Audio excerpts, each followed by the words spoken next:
Bonjour à tous, nous allons à travers cette nouvelle vidéo continuer notre travail autour des suites et nous intéresser aux variations de ces dernières.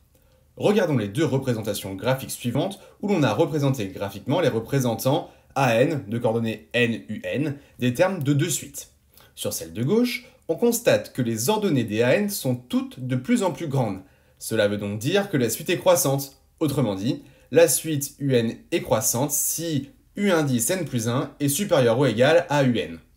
En revanche, sur celle de droite, on constate que les ordonnées des AN sont toutes de plus en plus petites. Cela veut donc dire que la suite est décroissante, autrement dit, la suite UN est décroissante si U indice n plus 1 est plus petit que UN.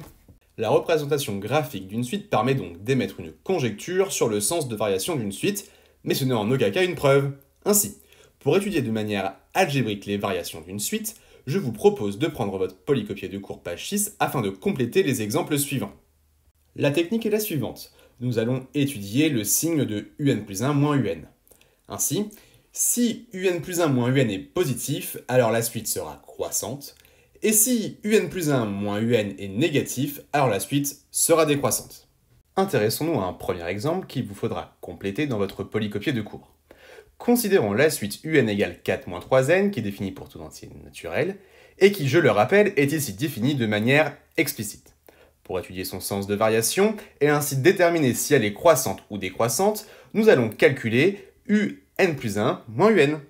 Vous en avez maintenant l'habitude, je vous conseille de mettre pause à la vidéo afin de vous entraîner. La correction se trouve dans les prochaines secondes de la vidéo. Allons-y. La première étape consiste à exprimer UN plus 1 en fonction de n. Pour cela, nous devons partir de la formule de UN et remplacer le n ici en indice à gauche par n plus 1. Ainsi, tous les n se trouvant à droite du signe égal doivent eux aussi être remplacés par n plus 1.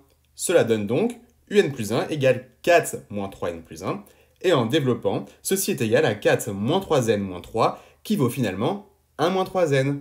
Passons maintenant à la deuxième étape qui consiste à faire la différence entre UN plus 1 et UN. Donc, UN plus 1 moins UN est égal à 1 moins 3n moins, entre parenthèses, 4 moins 3n, en remplaçant avec la formule de UN et celle de UN plus 1 obtenue à l'étape précédente. On se débarrasse ensuite des parenthèses en faisant attention à changer tous les signes des termes intérieurs, car un moins se situe devant, et on obtient UN plus 1 moins UN qui est égal à 1 moins 3n moins 4 plus 3n, qui est finalement égal à moins 3. Nous voici à la troisième et dernière étape, qui consiste à regarder le signe de UN plus 1 moins UN. Ici, UN plus 1 moins UN est égal à moins 3, qui est donc négatif.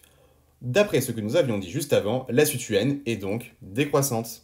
Passons maintenant à notre second exemple, et considérons la suite UN définie pour tout entier naturel n par U0 égale à 1 et UN plus 1 égale 2 plus UN. Ici, j'attire votre attention sur le fait que cette suite est définie par récurrence. Étudions donc son sens de variation et commençons par effectuer la différence entre UN plus 1 et UN. A l'inverse de ce qui a été fait dans l'exemple précédent, ici c'est un calcul direct. Allons-y. UN plus 1 moins UN est égal à 2 plus UN moins UN. Ici, nous avons simplement remplacé UN plus 1 par son expression donnée ici. Ainsi, UN plus 1 moins UN est égal à 2. 2 est positif, donc d'après ce que nous avons vu tout à l'heure, la suite est croissante. Voilà, vous êtes maintenant opérationnel pour réaliser les exercices autour des variations de suite. Bon courage, et surtout, entraînez-vous!